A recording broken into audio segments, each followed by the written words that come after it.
All right, so last lecture we saw that Williams has this argument that immortality would be boring. You know, either you change your character so much that you become a new person, in which case it's not you that really survives forever, or if you stay the same, eventually you have done everything, exhausted all the possibilities for a person of the sort you are, life becomes boring, there's nothing left interesting to do. Now, I said last time, it's not so clear to me that changing yourself radically necessarily really makes you a different person, in a strong sense that it's not you that survives. But I want to leave that behind for the time being. We'll talk more about it when we get to the issues on personal identity in the next section. But for now, I want to focus on this question that we would necessarily become bored if we didn't change.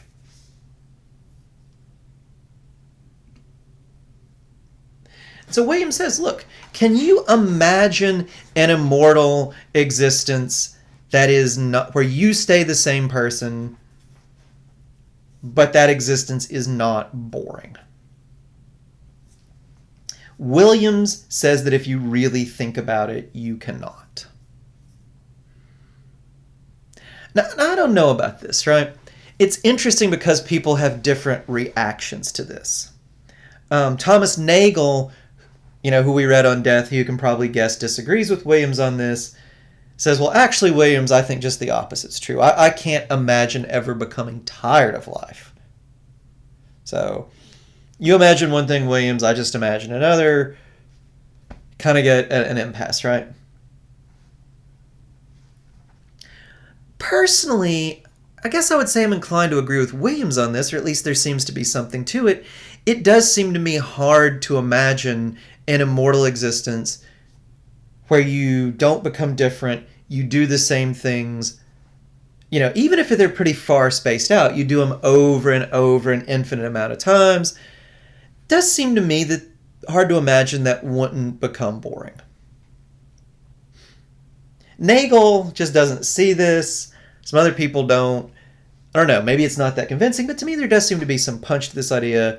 It does seem to me that when you imagine it, enough time passes, you do the things over and over again often enough, the thought of it to me does seem like it might be boring. Here's the thing, though. I am much less convinced that the fact that we imagine immortality to be boring, if in fact we do, Nagel would deny that, but I kind of think we probably do. I'm kind of inclined to doubt whether imagining it to be boring actually is really good evidence that it would be. Well, why is this? Well, for one thing, psychological studies tend to suggest there's some evidence that we underestimate how interesting it is to do the same thing again and overestimate how boring. There's this nice Atlantic Monthly article on this. People underestimate how fun it is to do the same thing twice. And in the article, it's not that people do the same thing separated by months or years or whatever. They actually have cases where people do the same thing back to back. Like one of the big studies that this article talks about, people are coming out of a museum exhibit, Museum of Science and Industry in Chicago. Really great museum. If you ever are in Chicago and get a chance, go there. There's some great museums in Chicago. The Aquarium's nice. The Art Institute Museum's nice. Science and Industry, also just a great museum. Go there if you're in Chicago. Anyway, so at the Museum of Science and Industry, these scientists kind of camp out. And not only do they get people to go back through the Museum of Science and Industry, they actually catch people coming out of one specific exhibit, I think it was one on genetics, and ask them to go through it again. They've just been through it. They ask them to completely just repeat, go through the same exhibit you've just been through. And they ask people, they're like, okay, how fun do you think this is going to be? Usual answer is not very fun at all. How interesting do you think it's going to be? Not very interesting at all. How boring do you think it's going to be? Super boring. Turns out people actually tend to really enjoy it, and when you ask them after the fact, they enjoy it only slightly less than the first time through, on average. And this is doing the same thing twice back to back, right? In an immortal existence, you might have years separating it, right? You know, am I necessarily going to become bored with the Museum of Science and Industry because I've been there a bunch of times if I only go there every 50 years, right? Who knows? There's some other stuff people do over and over again and still enjoy in the article. But there is good psychological evidence that, well, this is not such a slam dunk as Williams imagines. These two philosophers, Nagasawa and Bortolodi, they have this article, Immortality Without Boredom, and they talk about a lot more psychological studies, and they argue, you know, that the studies fail to show that repetition leads to boredom. In fact, when you talk to people who are bored with their lives, it's usually not because when you ask them why, it's not that they say, well, I do the same things over and over again. It's that they feel like their options have been artificially limited. Or they feel aimless, right? You know, I mean, think about like the recent pandemic, right? You might be bored and you might say, well, you know, it's because I do the same thing over and over again. Doesn't that show Williams is right? Well, maybe. But also, probably one of the reasons you've been bored or you were bored with the pandemic situation is because your options have been way more limited than they usually were. You know, and it might be easy to mix those two up. You know, you tend to do the same things over and over again when your options are super limited. So maybe having limited options is a thing that leads to boredom. It also leads to doing the same thing over and over again, but it's not necessarily the case that the repetition is the cause of the boredom. The same with aimlessness. You might do the same things over and over again because you don't have any idea what you really want to do. But again, the aimlessness very well might be the cause of both the boredom and doing the same things over and over again, right? So, you know, there's reason to think maybe doing the same things over and over again might be correlated with boredom. But that does not mean it causes it. You know, you'll hear this if you ever take a class on statistics or anything in the neighborhood. Correlation does not mean causation. Well, there might be some correlation here. It's unclear whether there's causation.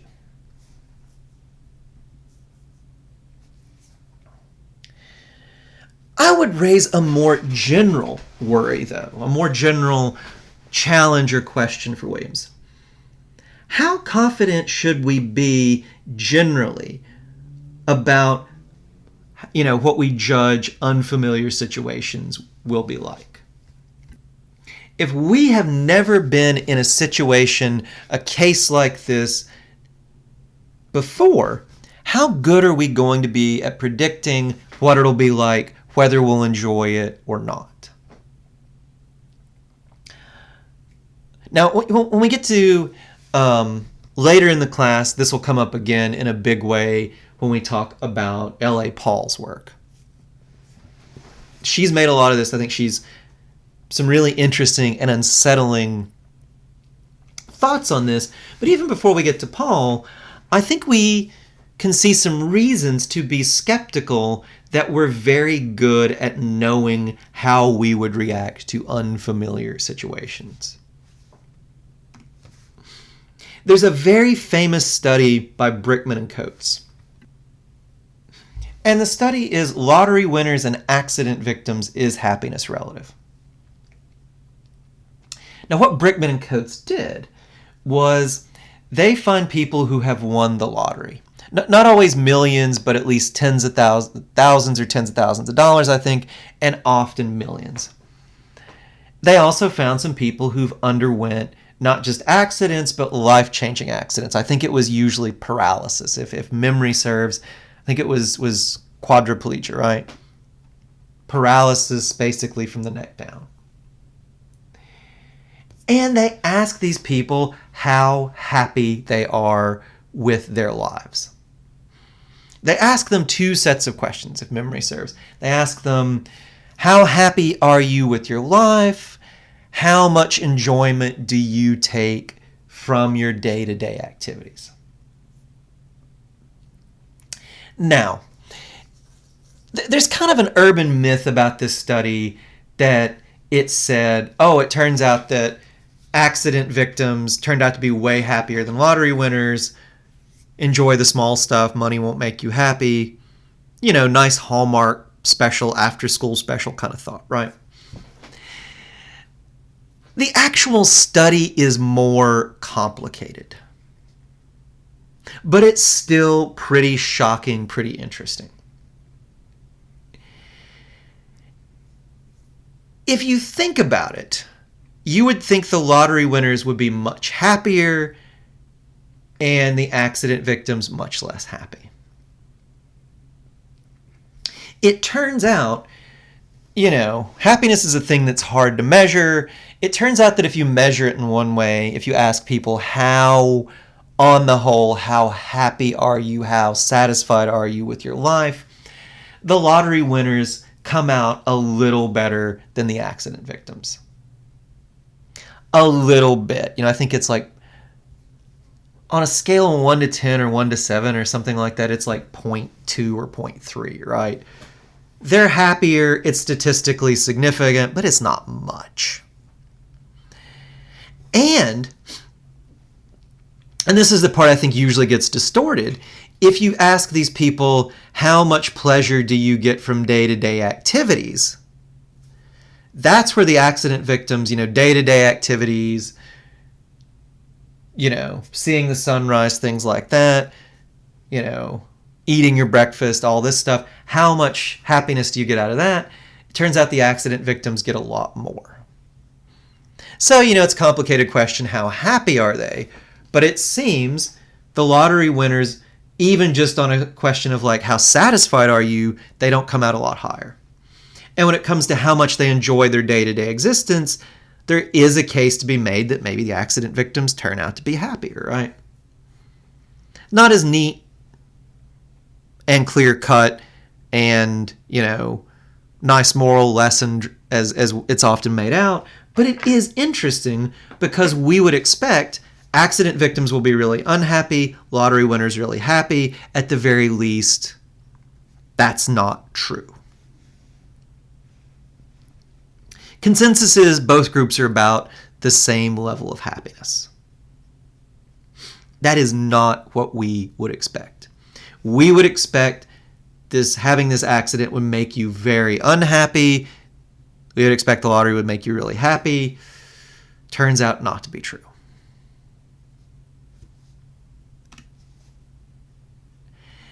Just generally, right? We turn out to be not great at predicting what will and won't make us happy. There are other studies, you know, we tend to think that more money will make us happy. It often doesn't, right? People don't tend to think about the role of their daily commute, you know, how far they drive in happiness. It turns out that how far you commute has a huge impact on your happiness. So much so that the consensus seems to be that if you could get a 40% raise in your salary by adding 20 minutes to your commute, you shouldn't do it.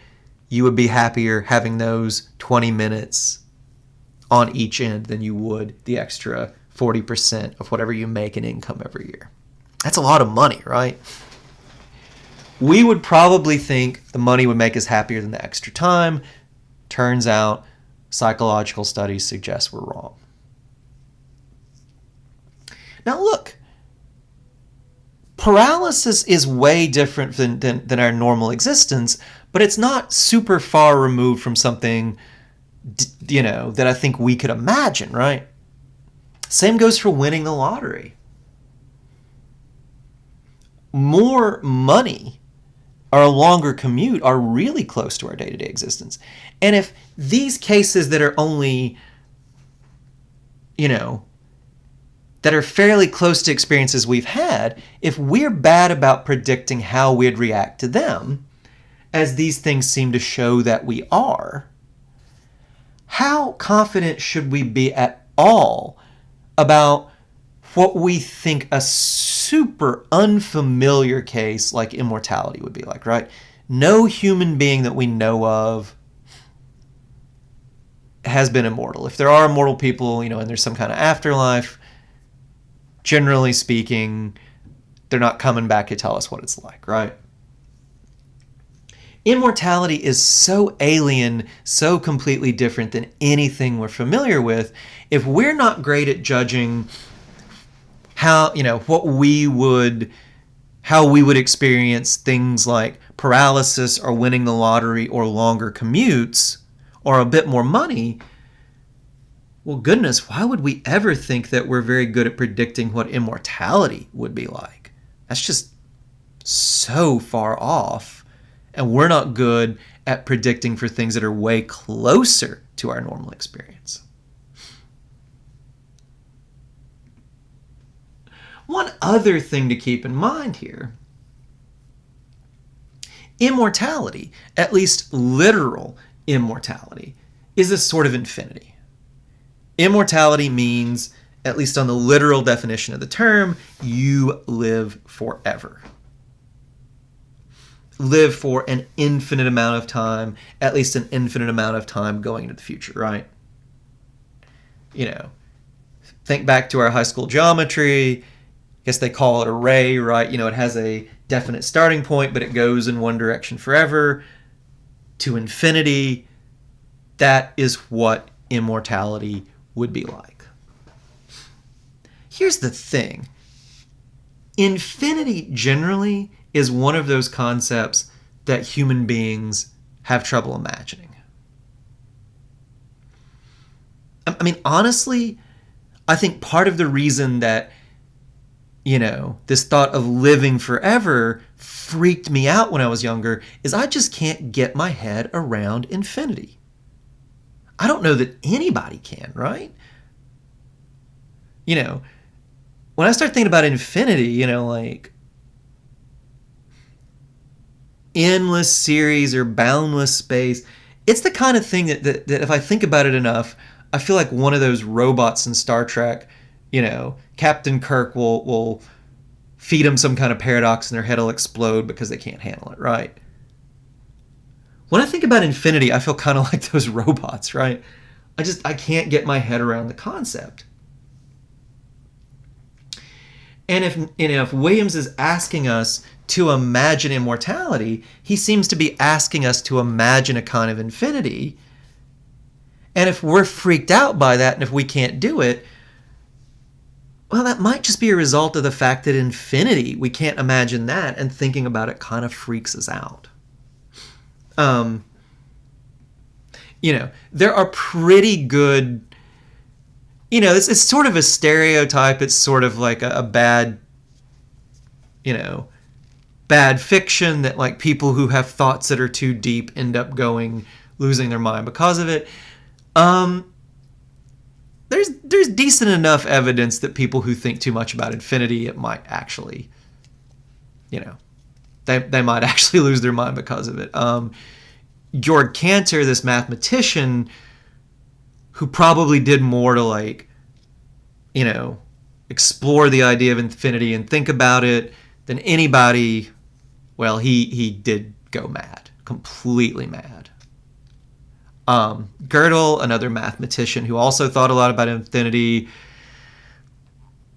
I mean, Cantor died in an asylum. Gödel never went that far, but he was not super mentally sound, right? So infinity is just one of those things I think we can't get our head around. If that's so, then Maybe it's why we can't get our head around immortality, since it is a kind of infinity. So given all that, our difficulty in thinking of infinity, but even more so, our difficulty in imagining what unfamiliar situations would be like for us, we're not good at that, it doesn't seem to me. And if we're not, even if we imagine that immortality would be boring, I'm not so sure we should be terribly confident in that judgment. That seems to me to be the big problem for William's argument. Even if you grant him, yes, it does seem like immortality would be boring when we imagine it, how confident should we be in that judgment, given how radically unfamiliar immortality is, and how much trouble we have, predicting how we'll react to situations that are much closer to our everyday experience?